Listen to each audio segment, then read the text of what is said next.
A very warm, happy Monday morning to all. So let us begin with the contents of Unit 3. We had previously discussed the part 1 of the Unit 3 in the last week. And in that we studied the definition of grammar, how do we write grammars for different languages, and how do we derive the words from the given grammar that belong to a language. Okay. We also saw the two different form of derivations, which we will be revising quickly today in this week also. And the part 2 of the Unit 3, that is what is an ambiguous grammar and how do we simplify grammars, is that what we are going to study today. So a quick revision. So after the end of this particular unit, you would be able to define and represent regular and context-free grammars, apply those grammars to obtain words of language, check for ambiguity in the given grammar, simplify the grammar, and understand the various types of grammar. So Chomsky is a scientist who has classified grammar into different types, and we also study what are the different types of grammar, and we study how to normalize or simplify these grammars further. Okay, so a quick revision of a last week. What is the context-free grammar? A context-free grammar consists of finite set of grammar rules which is defined with the help of the four symbols N, T, P, S, where N is the set of non-terminals, T is a set of terminals, okay, terminals and non-terminals. There is no intersection between these two sets, and terminals contains symbol from the sigma of the language, right? So whenever we studied any language, we also studied sigma, which is a set of symbols using which the words of that particular language are formed, right? So this set T is nothing but that sigma set of a language. P is a set of production rules, okay? And how do you write the production rules? N, which is a non-terminal, okay, usually represented with the help of capital symbol, produces some, again, sequence of symbols and symbols which are terminals and non-terminals on the RHS. Okay, so what does it imply? That we can replace this particular non-terminal with whatever is there in this production rule on the RHS, and S is a start symbol. So if we look at this example below, okay, these are some grammar examples. So this is one of the grammars, right, where P is a set of production rule, okay, A is the start symbol here.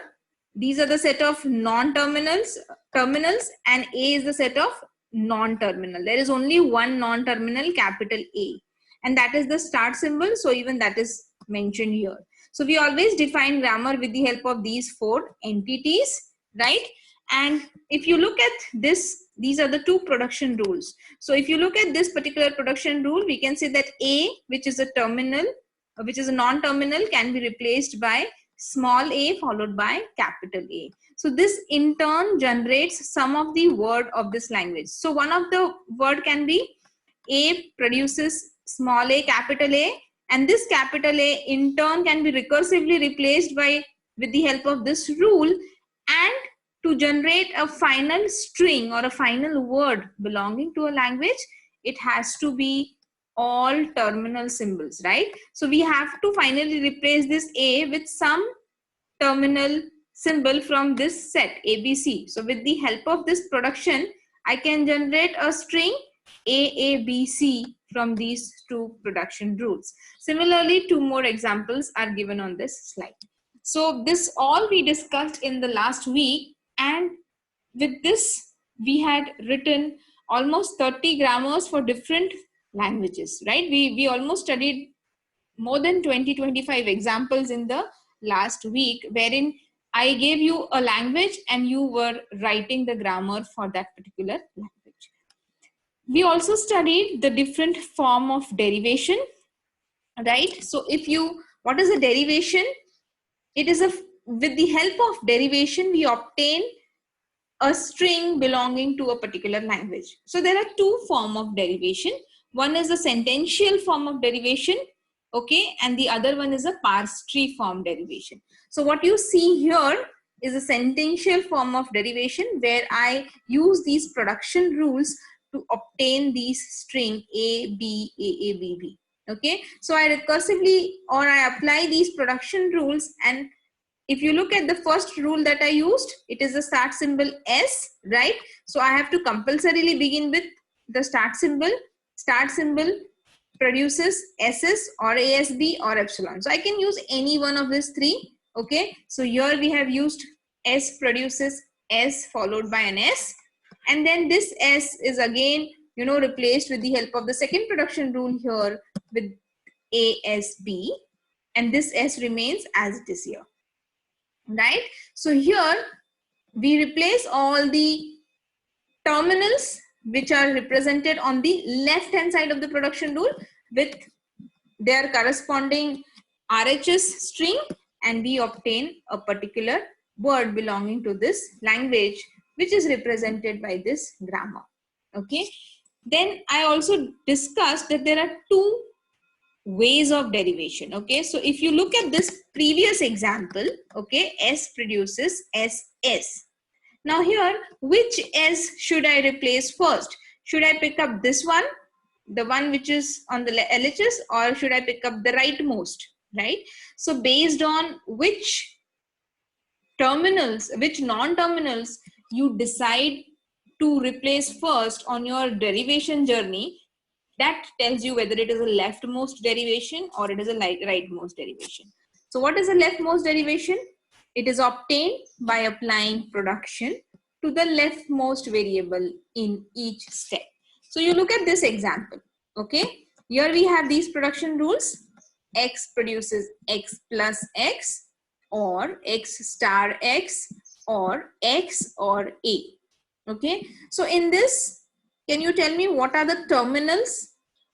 Terminals is A star plus, right? Because my final obtained word, which is A plus A star A, is having these symbols, A plus A asterisk, right? So from this I can tell that the set of non-terminals is what? A plus an asterisk mark. And what is a terminal, or what are the vertices? Only one symbol, that is capital X, right? So here X produces X plus X, right? So I can choose either this one to be replaced by A or this one to be replaced by A with the help of these rules, right? So if I choose the leftmost non-terminal to be replaced first, then that derivation is called as leftmost derivation. So I replaced this X first here, right? So that's why this is called as a leftmost derivation form. So once you begin with choosing left non-terminals first, then on your complete derivation, you have to use always the left one first. Okay. So now look at this particular intermediate step. Here we have A plus X asterisk X, right? So that is A plus X multiplied by X. So in this, should I choose this one or should I choose this one to replace first? Because it is a leftmost derivation, I'll choose this one, right? So that's why if you look at the next step, this X is replaced by an A in the next step, right? And finally, this X is replaced by an A at the last step, right? So similarly, if we choose the symbols or the non-terminals on the right side first to be replaced, then it will become a rightmost derivation. So here, if X star X, I choose to replace this X first on the right hand side, like you see here, it will be a rightmost derivation. So with both, we can obtain the same string. It's only the option provided which one you choose to use first. Any questions so far?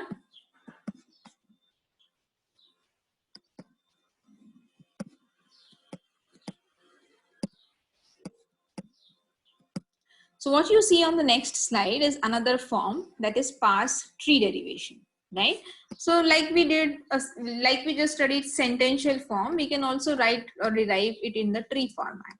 So it is x plus x, and then we, completely derive the tree out of it with the help of either leftmost derivation or rightmost derivation. And what is the word obtained out of these trees? You have to go to the leaf and traverse from left to right of the tree.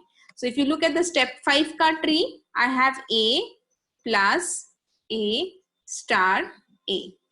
Okay, so you always refer the terminals or the leaf nodes to get your word out of this tree. So here also, I'm going to use A plus A asterisk A, right? So always whatever are the leaf nodes are your forms your word, and they have to be terminal symbols. They should not be non-terminals. Okay, so now given this, let us move on to the next topic, that is ambiguity in context-free grammar. Okay, so we just saw how to derive words out of a particular grammar, right? So what can be an ambiguous grammar?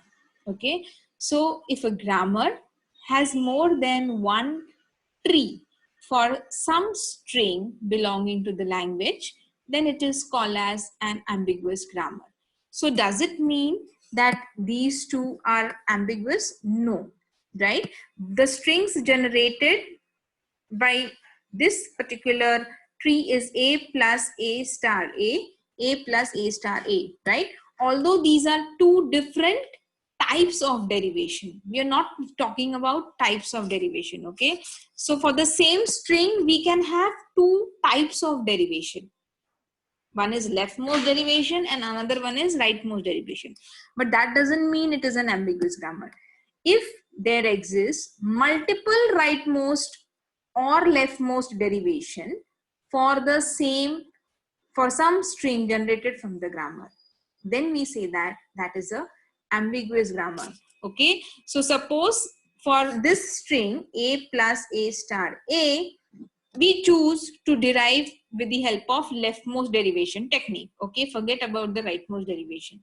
So I choose that I'm going to derive, there is some grammar given, and I'm going to derive with the help of leftmost derivation only. That means I'm going to first replace my non-terminals on the left hand side always. Okay, so if I choose to use leftmost derivation and I use the grammar, then if there are two possible trees using leftmost derivation for the same string, then I say that it is an ambiguous grammar. Okay, so let us check whether this particular grammar is ambiguous or not. Okay, we are not talking about two types of derivation. Now we just focus, we choose any one type of derivation, and using that type, if there are two possible trees for the same string, then we say that the particular grammar is ambiguous. So let us look at this question which was given to us. Okay, so we had to find out whether this given grammar is ambiguous or not.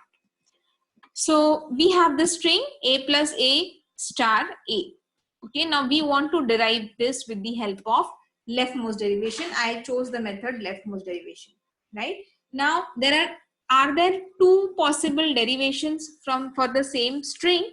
Then we can say that it's an ambiguous grammar. So if you look at the grammar carefully and if we follow leftmost derivation only, still there are two possibilities to get the same string from this grammar.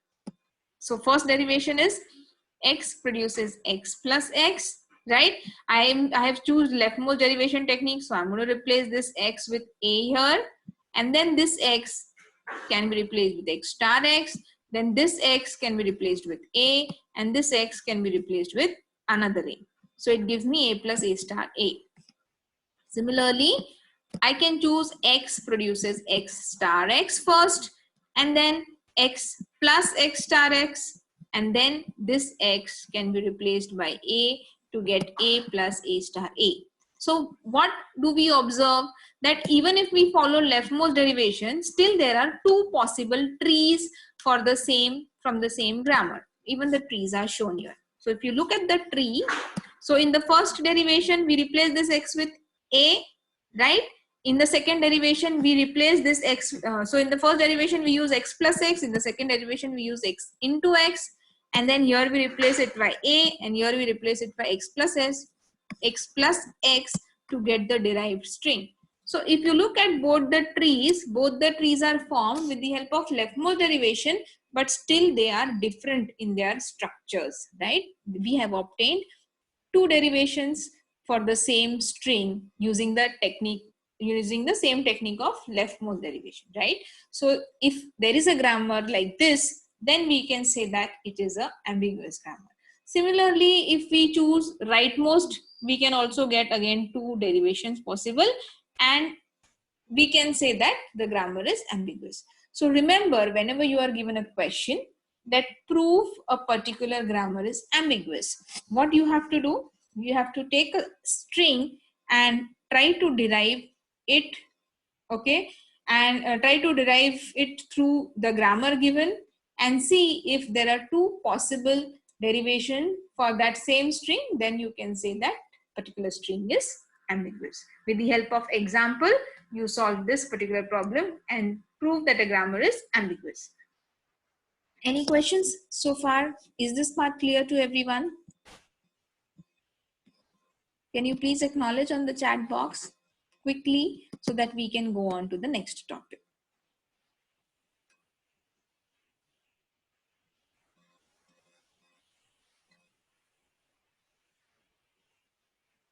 Okay, so thank you everyone.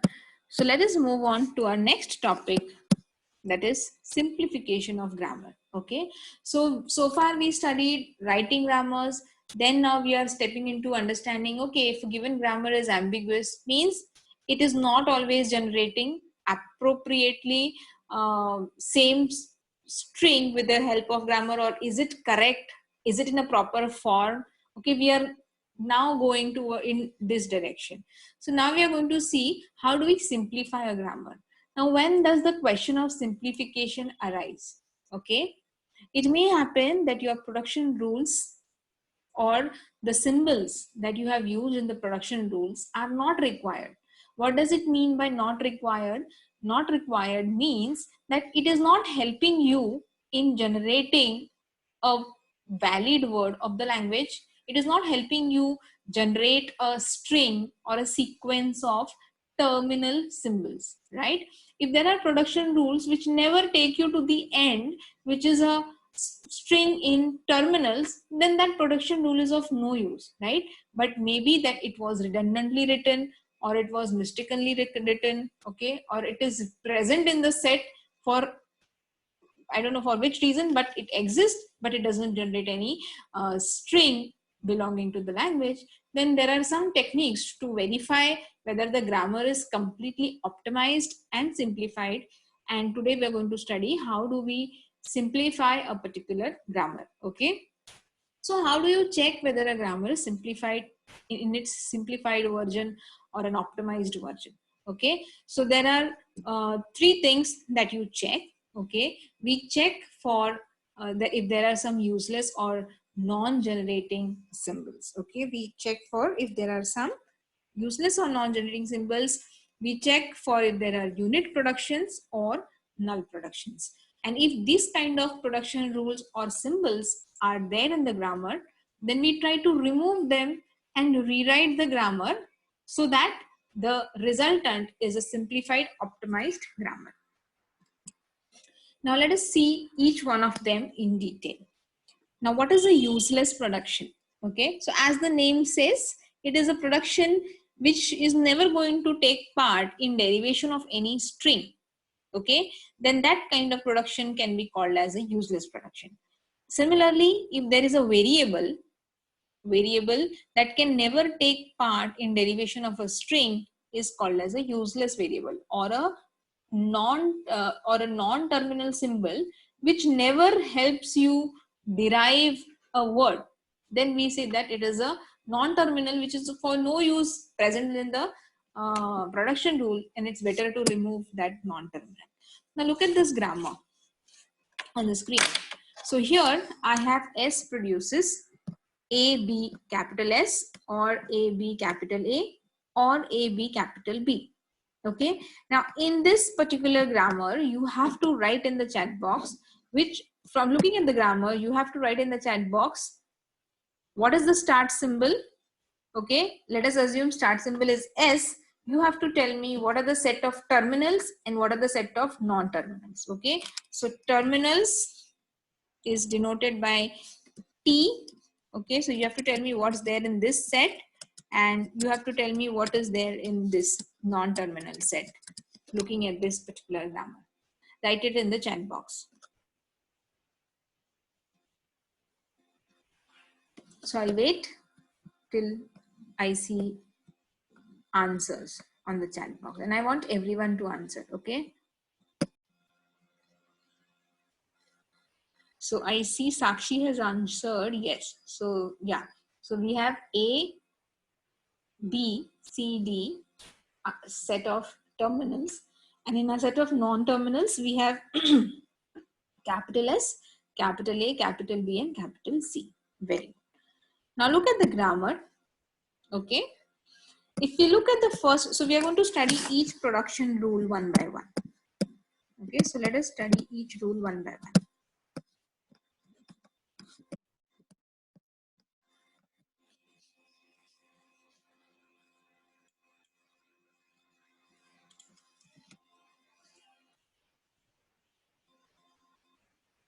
Am I audible? I think my screen just got stuck in between. Just give me a moment.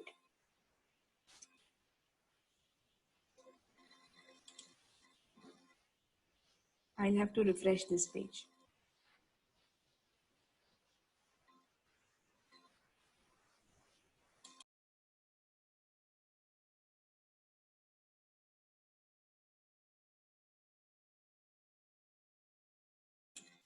Yes.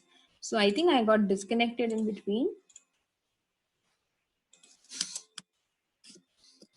Yes. So am I audible and is my screen visible to all?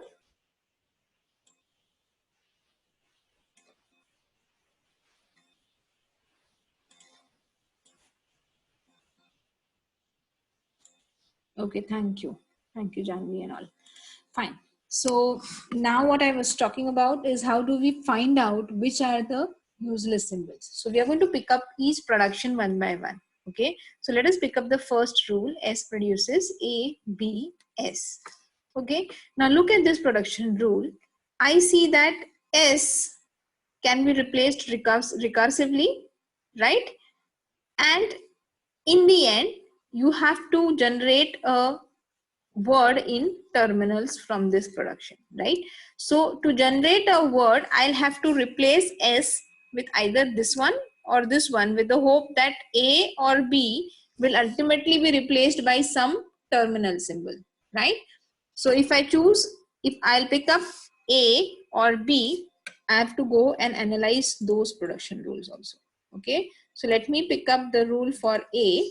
What I see that A is a non-terminal which can be replaced completely by a sequence of terminals, right?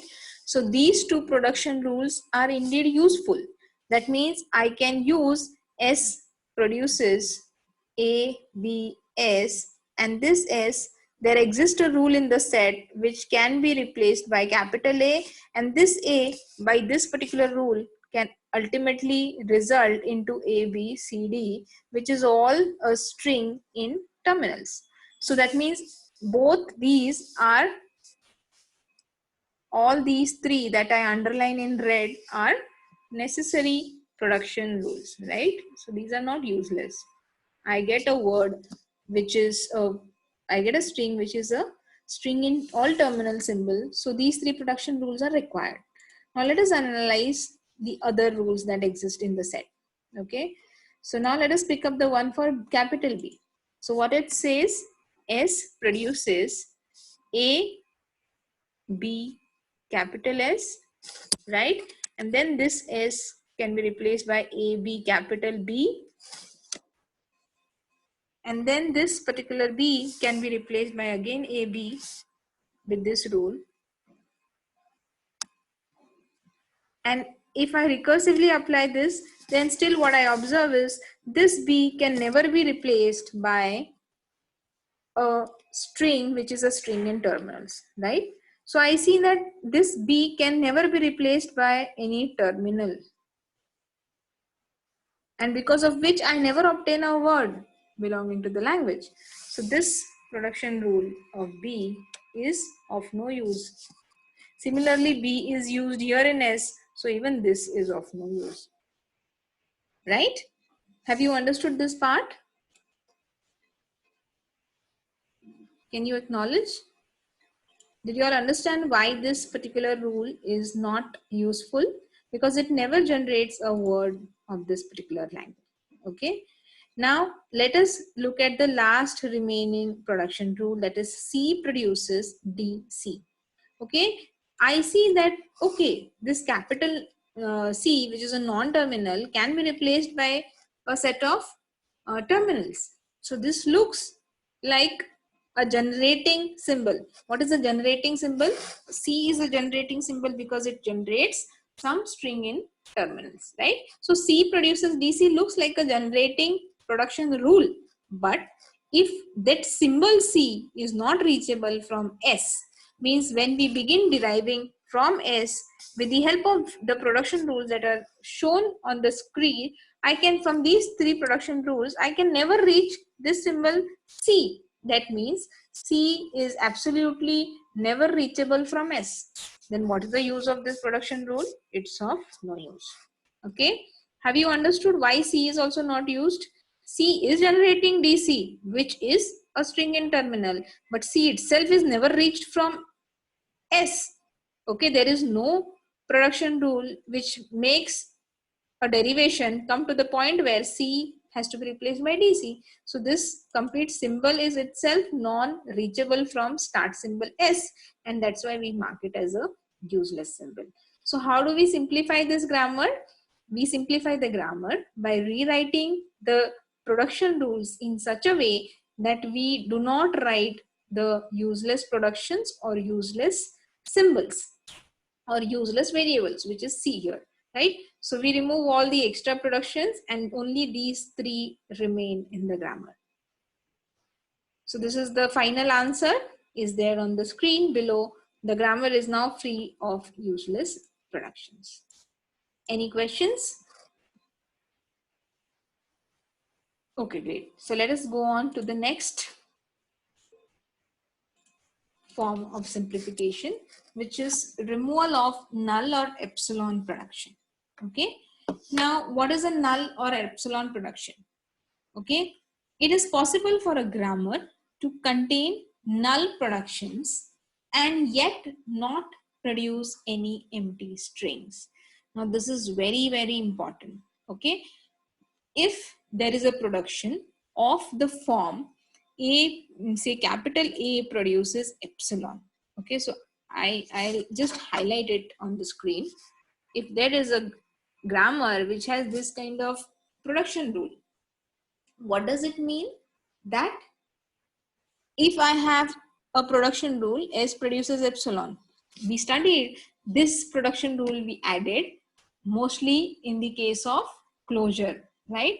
When the language contains string of length 0 or empty strings, that we call, right? If an start symbol can be replaced by epsilon, that means the grammar contains an empty string. But if, so what is that? What we remove, what we consider as not required. Okay, so read it carefully. It is possible for a grammar to contain null productions of the form, like say some non-terminal produces epsilon, then even if they are present, yet it does not produce any empty strings, then we should remove such type of productions from the grammar. Okay. So how do we remove? To remove those type of production, we first let us define what are these null productions, also called as lambda productions. Okay, or we call a variable as nullable. So let us see which non-terminal, which is there on the left side in the production rule, is called as nullable. Okay, and if it is there and yet not producing an empty string, we should remove it. So a variable in A, okay, is called as nullable, okay, or if epsilon or null this can, or lambda or epsilon can be derived from A. Okay, so in few books, in few literature, whatever we write, we use epsilon for, even this symbol is used. So that's why I have mentioned here. So it doesn't mean that it's something different. It generates a null string or a string with empty length. Okay, so if there is a production of this type, A produces epsilon, then we call A as a nullable variable. Or if there are productions of this form, that capital B produces A1, A2, A3 and so on, where AIs are nullable, then also B is nullable. So what does it mean? What does the second point say is that suppose A produces B, okay, and B produces epsilon. It means that A can be replaced by B and ultimately even B is replaced by epsilon. That means this A is nullable and B is also nullable. Okay. So if there is there are rules which imply like this, then we term this A as also nullable. So please understand first what is a nullable symbol. Okay. Or what is a rule that needs to be removed. So if there is a production of this form, A produces epsilon, then we say that A is nullable. And if there are productions of this form, where in turn these are nullable, then we said even B is nullable. Okay. So let us see how do we remove null productions. Now I'll skip this part and go to the example here directly. Okay, so this is the theory which will be helpful to you when you refer the slides. I'll go to the examples. Now look at this example. Capital S produces A, B, C, D. A produces B, C. B produces B, B or epsilon or null. Okay, lambda here. Or C produces C, C or epsilon. So let us think that this is nothing but epsilon. You may get this symbol which implies that it is epsilon. Okay. Now here, looking at this grammar, first step is we have to find out what are the nullable variables. Okay. So the first and the foremost, directly from the production rule, I can see that with the help of this, I understand that B produces epsilon and C produces epsilon. So B and C both are nullable. And because A produces BC and BC both are nullable, even A is nullable, right? So what is the second step? First step is find out all the nullable variables. We are done with it. Looking at the grammar only, we find it out. Okay. Second step is what? You pick up these nullable variables and replace them with null or replace them with epsilon in the production rules that you see here and rewrite the grammar. Okay. So what we are going to do is we are going to pick up each of the nullable symbols and replace them in these production rules with epsilon and rewrite the resultant obtained production rule. So simply, let us first begin with the simplest case. Let us begin with the fourth production rule. Okay, so what it is? C produces small c, capital C. And we know that capital C produces epsilon, which due to which it is nullable. Okay, so what is the second step? That I'm going to replace this C, okay, with what? With epsilon. And what is the resultant rule that I obtain? C produces C. Okay, so I'm going to write it in my final answer. So what do I obtain out of this? I get this particular two rules. C produces CC and additionally I get C produces small c. Okay, after this we apply this step 2 for all the production rules or for all the production rules. So now we are going to pick up this B produces B and we replace this B with null or epsilon. What do we get? Capital B produces small b. So that's why we have added this additional rule in our set. So we are just writing it back in the form such that there are no epsilons or null productions in the set of rules. Now similarly, A produces BC. So this complete rule will be there. But if I replace B with epsilon, what do I get? A produces C. And if I replace C with epsilon, I get A produces B. So that is what you observe here. So we have added these two new rules in our production. Okay. Now if we observe the first one and try to replace each nullable symbol one by one and all possible combinations, whatever is the resultant rule that we get, we keep on adding in our answer. Okay. So we keep on adding in this set. So if I replace A, okay, if I replace A, this A I replace with epsilon, what do I get? Capital B, C and D, right? So I get this corresponding production. In the same way, if I replace B, what do I get? Capital A, C and D. I get this one. Now if I replace C, what do I get? A, B, D. So I'm going to get A, B, D here. And if I replace all A, B, C with epsilon, what do I get? I get this one. So far we have obtained these three and this one. So we have obtained 4. Now I make both AB as null. If I make both AB as null or epsilon, then what do I get? S produces capital C, D. Okay, so the remaining string, we obtain this rule. Similarly, I can make AC as null here. What would I get? If I delete this A and C, what do I get? BD. Right? So I'm going to get this one.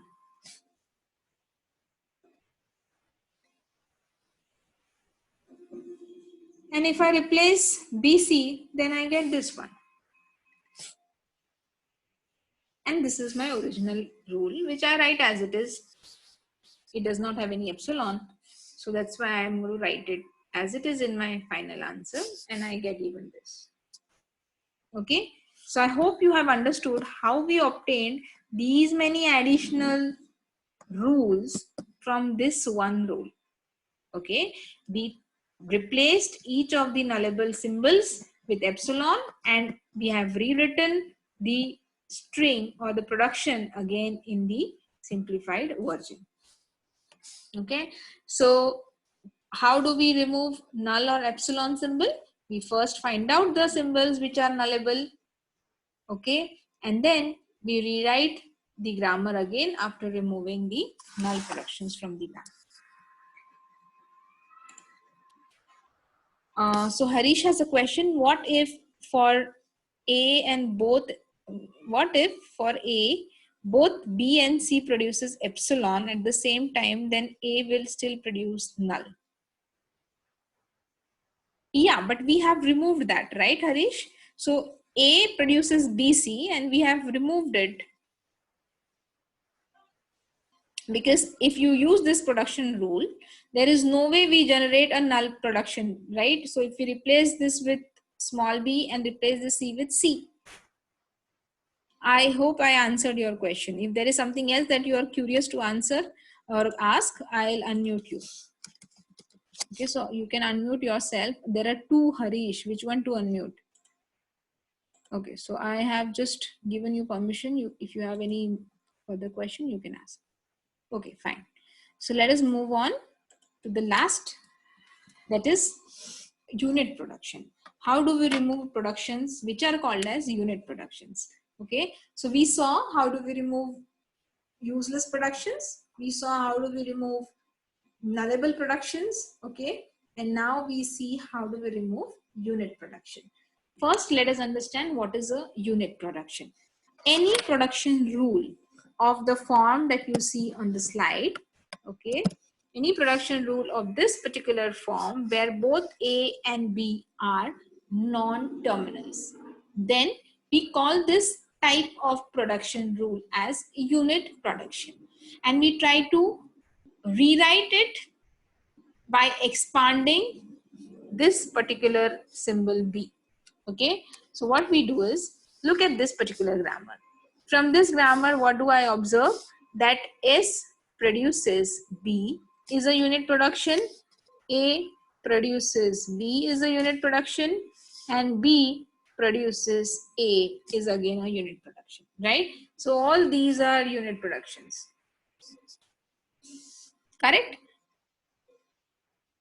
Any grammar of this form where there is exactly one non-terminal on the right, okay, there is only one symbol on the right and that one symbol is a non-terminal, then we mark it as a unit production and we try to remove it by simply expanding it. It's very simple. We don't have to use any big steps or techniques or logics. Okay, it's very simple logic that B can be replaced with A or A, right? Again, it will be like if I write S produces capital B or capital A, it will become a unit production. So I have to remove that. So what I'm going to do instead of that is S produces what? S produces, I'm going to expand this B with the help of this rule. So S produces B and B produces what? Capital A or A. So to remove this, I added these two with the help of this rule here. Okay. Again, I see that S produces capital A is another unit production which I should remove. So I'm going to take help of this rule to write S produces B or A. Okay. So I expanded A and I have written here as S produces B. So what is the final thing that I get? From this particular grammar, I have identified that this is a unit symbol, right? This is a unit production. S produces B is a unit production. I replaced this B with the help of this particular rule. S produces AA, and I replace this A again with the help of this rule to obtain only productions of the form which are not unit productions. Okay, and then I rewrite my grammar again. So what do I get? S produces AA or B or A. And again, if you look at this rule, again this is a unit production. A produces B is a unit production. So B can be replaced by small a. Instead of writing this, better write A produces small a. Okay, it's unnecessarily added, right? A produces B and B produces again A. So better you write A produces A. Okay, so that's why we expand it and simply rewrite the grammar in such a way that it does not contain any unit production. And this is the last step in our simplification of grammar. So in simplifying a grammar, we try to remove useless symbols, we try to remove null productions, and we try to remove unit productions also. Okay, so that's all for today's class. I hope you have understood. In the next class, we will discuss about what are the normal forms of a grammar.